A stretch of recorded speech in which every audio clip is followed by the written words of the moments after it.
आज की डेट में राष्ट्रपति, उपराष्ट्रपति, सांसद, विधायक, मंत्री के परिवार के लोग रिजर्वेशन का फायदा उठा रहे हैं। कलेक्टर, कप्तान, कमिश्नर, आईजी, डीआईजी के परिवार के लोग रिजर्वेशन का फायदा उठा रहे हैं। करोड़पति, अरबपति जिनके घर में 300 करोड़ 400 करोड़ की प्रॉपर्टी है, उनके परिवार के लोग रिजर्वेशन का फायदा उठा रहे हैं। बहुत सारे ऐसे भी लोग हैं जो रिजर्वेशन के सहारे पहले आईएएस बने, आईपीएस बने और अब फिर से रिजर्वेशन के सहारे वो बाकायदा सांसद, विधायक, मंत्री बन गए और उनके परिवार के लोग भी रिजर्वेशन का फायदा उठा रहे हैं। तो रिजर्वेशन का फायदा उन दलितों को नहीं मिल पा रहा है जो गरीब हैं, जो किसान हैं, जो मजदूर हैं।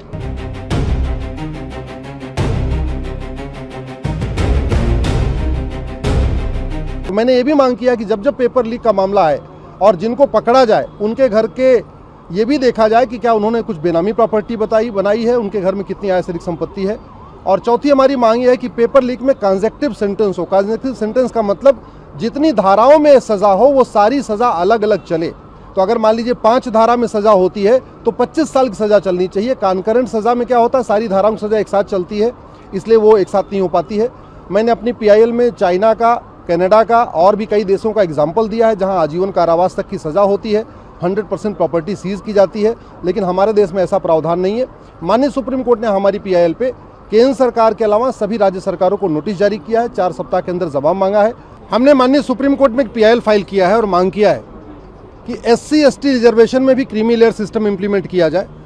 आज की डेट में राष्ट्रपति, उपराष्ट्रपति, सांसद, विधायक, मंत्री के परिवार के लोग रिजर्वेशन का फायदा उठा रहे हैं। कलेक्टर, कप्तान, कमिश्नर, आईजी, डीआईजी के परिवार के लोग रिजर्वेशन का फायदा उठा रहे हैं।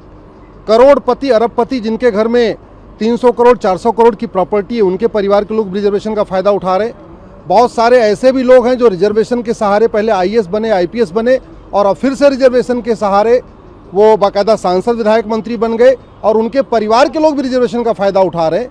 तो रिजर्वेशन का फायदा उन दलितों को नहीं मिल पा रहा है जो गरीब हैं, जो किसान हैं, जो मजदूर हैं, जो बीपीएल हैं, जो ईडब्ल्यूएस हैं, उन दलित परिवारों को, उन आदिवासी परिवारों को रिजर्वेशन का फायदा नहीं उठा रहा है। बड़े बड़े करोड़पति, अरबपति जो दलित हैं, जो आदिवासी हैं, वही पूरा रिजर्वेशन का फायदा उठा रहे हैं। आज माननीय सुप्रीम कोर्ट ने पहले उस पर सबको नोटिस इशू कर रखा है, केंद्र सरकार को, राज्य सरकारों को। आज केंद्र सरकार की तरफ से कहा गया है कि वो इस मामले में थोड़ा टाइम चाहते हैं, इसलिए आज की हियरिंग एडजर्न कर दी गई है।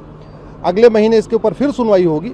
हमारा यही कहना है कि रिजर्वेशन केवल 10 वर्ष के लिए आया था, अगर वो बढ़ाया भी जा रहा है तो वो केवल उसी परिवार को मिले जिसके परिवार को आज तक कभी रिजर्वेशन मिला नहीं है। और जैसे ओबीसी रिजर्वेशन में क्रीमी लेयर है, वैसे SC/ST रिजर्वेशन में भी क्रीमी लेयर होना चाहिए।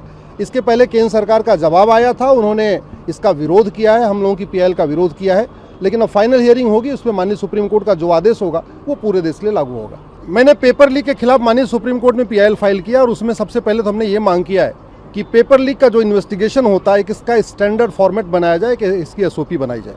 दूसरी हमने इसमें मांग किया है कि पेपर लीक के मामलों में जो पेपर लीक करने वाले हैं, जो प्यादे हैं, वो तो पकड़े जाते हैं, इसके मास्टरमाइंड पकड़े नहीं जाते। इसलिए ऐसे लोगों के लिए बहुत सीरियस इन्वेस्टिगेशन करने की ज़रूरत है और असली मास्टरमाइंड को पकड़ने की ज़रूरत है।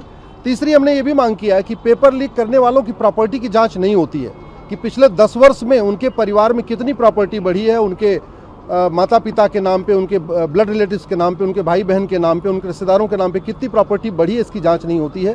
तो मैंने ये भी मांग किया कि जब जब पेपर लीक का मामला आए और जिनको पकड़ा जाए उनके घर के ये भी देखा जाए कि क्या उन्होंने कुछ बेनामी प्रॉपर्टी बनाई है, उनके घर में कितनी आयसरिक संपत्ति है। और चौथी हमारी मांग ये है कि पेपर लीक में कंसेक्टिव सेंटेंस हो। कंसेक्टिव सेंटेंस का मतलब जितनी धाराओं में सजा हो वो सारी सजा अलग अलग चले। तो अगर मान लीजिए 5 धारा में सजा होती है तो 25 साल की सजा चलनी चाहिए। कॉन्करेंट सजा में क्या होता है, सारी धाराओं की सजा एक साथ चलती है, इसलिए वो एक साथ नहीं हो पाती है। मैंने अपनी पीआईएल में चाइना का, कनाडा का और भी कई देशों का एग्जाम्पल दिया है जहां आजीवन कारावास तक की सजा होती है, 100% प्रॉपर्टी सीज की जाती है, लेकिन हमारे देश में ऐसा प्रावधान नहीं है। माननीय सुप्रीम कोर्ट ने हमारी पीआईएल पे केंद्र सरकार के अलावा सभी राज्य सरकारों को नोटिस जारी किया है, 4 सप्ताह के अंदर जवाब मांगा है। 25 सितंबर को इसके ऊपर फिर सुनवाई होगी। सजायाफ्ता अपराधियों के चुनाव लड़ने पर आजीवन प्रतिबंध लगाया जाए, इस पीआईएल पे आज माननीय सुप्रीम कोर्ट में सुनवाई हुई है।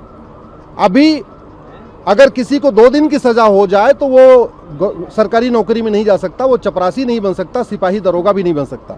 वहीं दूसरी तरफ 2 साल तक की सजा होने के बाद भी चुनाव लड़ने पे कोई रोक नहीं है। अगर जब 2 साल से ज़्यादा की सजा होती है उस पर भी केवल 6 साल की रोक है चुनाव लड़ने पे, और पार्टी बनाने, पार्टी पदाधिकारी बनने पे कोई रोक नहीं है।